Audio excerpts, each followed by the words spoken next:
Well, today I'm feeling to share a bit about exploring identity and spirituality. How I've explored identity in a very conscious way through my life and how that relates to my spiritual journey.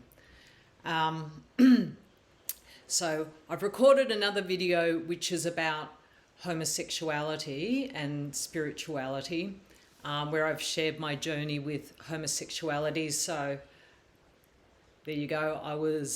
I've expressed the homosexual identity and came eventually to a point of letting it go, really. Like, it's kind of no relevance, but you get more detail in that particular video if you want to get in touch with the specific topic of homosexuality. So, but for all intents and purposes, as I talk about how I explored other elements of identity, it relates back to being homosexual. So I've tried on a lot of expressions of physical, expressing myself through physical identity. All the way through my life, it's been a very conscious and unconscious process. So, I've played out a role of, being a bit of a sporty person. I've played the role of being a clown and so on. But as I sort of got into my young adulthood, I sort of began really exploring the physical expressions of identity. And the first one, I wanted to express, like some sort of really full-on feminine beauty, or my perception of what I thought feminine beauty was. And I could describe it as being a bit in line with like a Marilyn Monroe sort of a look. Madonna was another, expression. So, I played that out for a little while.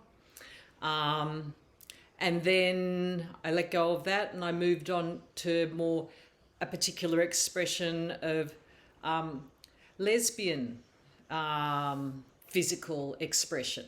And so, like hair short, not this short though, hair short and, more of a sporty sort of a look. And again, it was a look, it was just an appearance. I moved on and I went into a relationship with somebody who, really was very conscious in her expression with identity, with gender identity. She felt she was more of a masculine identity, and she had this really specific vision of being with a woman with sort of brunette hair, blue eyes, and very feminine. She wanted like a masculine feminine relationship happening. So I was blonde. I think my hair was long-ish at that point. I don't remember. But I wasn't naturally playing out this feminine role. But then, so I tried it on, I tried it on by wearing dresses, dressing in a kind of what you call like, projecting like this sexual feminine role. I tried that on as well. And it, I just played it out a little bit, but I was never sort of, I kind of ebbed away. I just didn't really get into it too much. But then, sort of time went by and then again in this same relationship, she very much wanted to experience within the S&M community, something which I have never ever, felt any interest to explore, but I was like, okay, well, let's, I'll join you. Let's go along and see, like let's go along. And, and so that it very much involved going into a fetish store and, dressing up in a way that's for that community. You know, there's a fetish style of dressing. So, you know, like for me, I dressed, you know, like in a corset and, you know, kind of very black corset. Like there's a lot of black in that expression. And yeah, very, you know, like a, I describe it as like, you know, almost like a dominatrix, a mistress. You know, that was the look that I projected. You know, I was projecting something very strong and powerful and sexual and, you know, just exuding like confidence. And again, it was just a role. I was just playing a role. And as I projected that out, others responded to it, you know, like I just discovered like, wow, I can control people. Like it was kind of, so I just explored what that feeling was of controlling people in a consensual environment and played that out. And I discovered also in that outside of that environment, outside of the S&M community, that people, a couple of people started responding to me. Yeah, it kind of translated out of that. And yeah, people started responding to me also, like, you know, wanting to submit to me and being attracted to that and, you know, like really attracted to it. And again, you know, I noticed this, I got off on the power of it for a little bit, or this identity got off on the power of it. And it ebbed away, you know, like, you know, life came along and just, you know, deconstructed that identity. So it only lasted for maybe 6 months or a year, not very long at all. Then another relationship, and in this relationship, I consciously played out a more masculine role this time, projecting like, you know, more of a masculine father figure, male lover sort of a role in a homosexual relationship. So I played that out.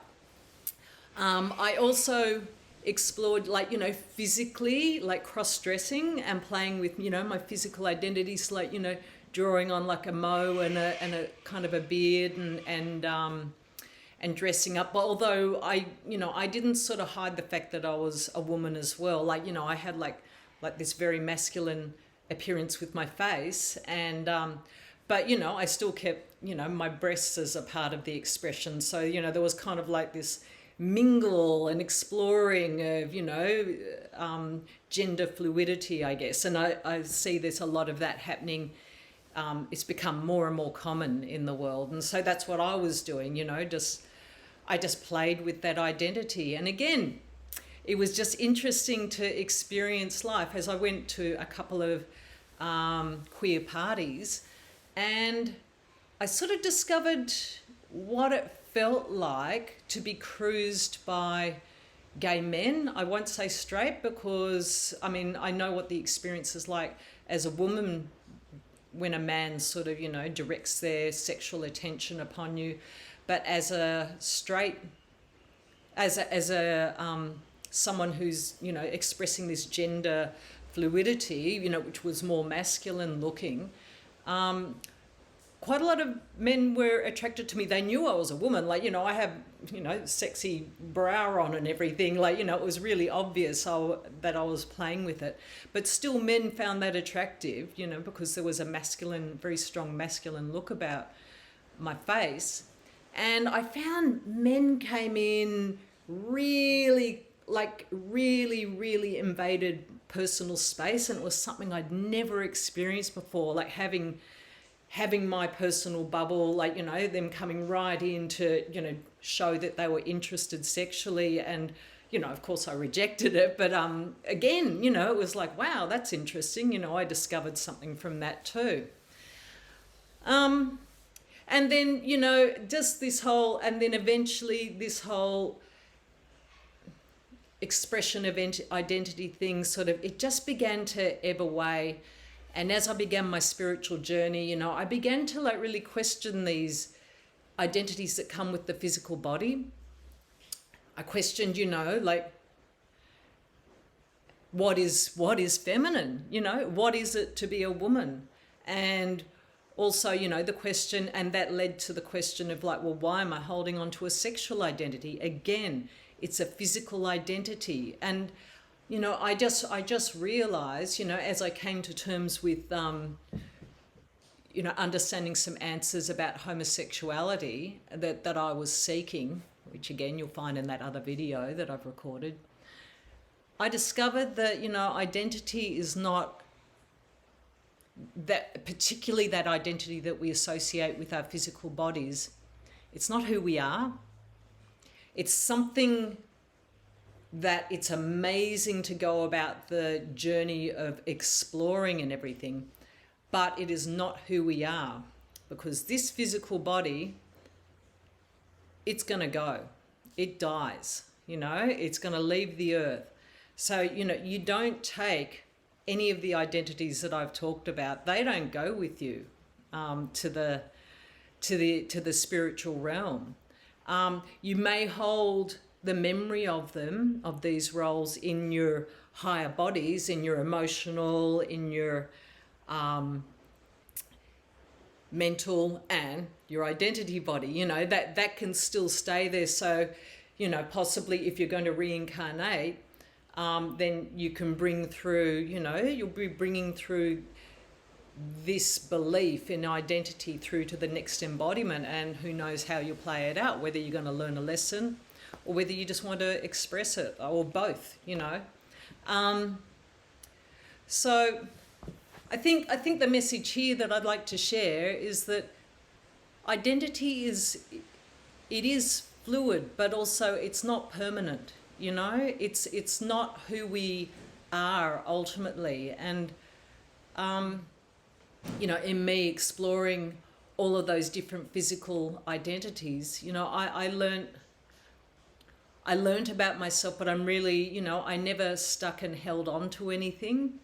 I held on to, you know, the identity of being homosexual for a long time, because I kind of felt like I came from an era where, you know, it was really important to come out of the closet and, you know, be out and proud, you know.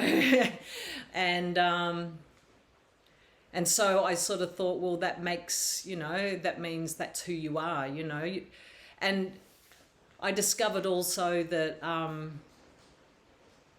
part of that coming out of the closet thing involved me projecting out that others should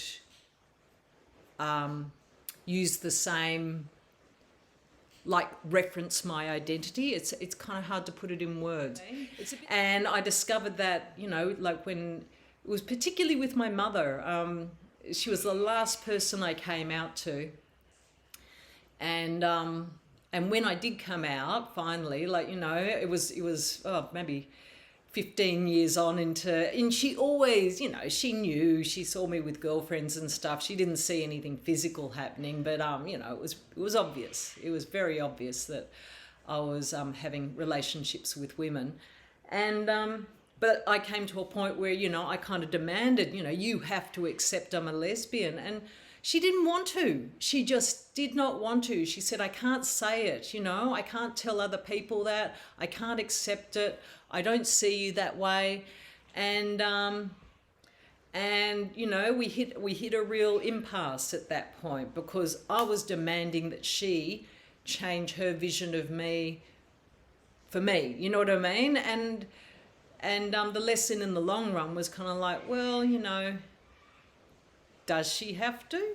Like, you know, what is that to me? You know, I'd came out, I'd said, you know, if I'd been really at peace with all of that, then I could have just come out and said, look, I'm a lesbian, Mum, do with it what you want. And you know, if she'd had an issue, like she might have projected that or whatever, but I could have just like let it go and thought, well, she has free will to think that way, you know. But I didn't accept her free will to not accept it. So yeah, so that's sort of a little example of what I'm talking about, you know, that it's okay for people to sort of not have to accept or not have to change themselves to what's the word, validate, your sense of identity. Like, that everyone's perfectly entitled to not do that. And so saying that, I'm not saying there's anything wrong, with you. If you want to express, your identity in any particular way, like, you have every right to, it's free will. And so, I learnt so much about myself in that journey that I've just shared with you, which, it's a lot more to the journey. This is only physical identity, but I learned a lot about myself and I learned a lot about the world, and I'm really glad that I went on that journey. I have no regrets about anything that I experienced. It was all an adventure. It was all, an amazing discovery. And then the journey of just letting go of each of those identities very consciously, that was all incredibly healing also. It's the journey of transcendence. It's the journey of becoming more, like saying, I'm not this, I'm more than this. So let it go, And you can sort of see that I moved through so many identities that clearly I've been transcending myself all along, just saying like, it's not me. I'm something more. Who am I? I'll try on this garment, this role, this expression of self. So, I hope this might be of some interest in some way. It might sort of appeal to you or not.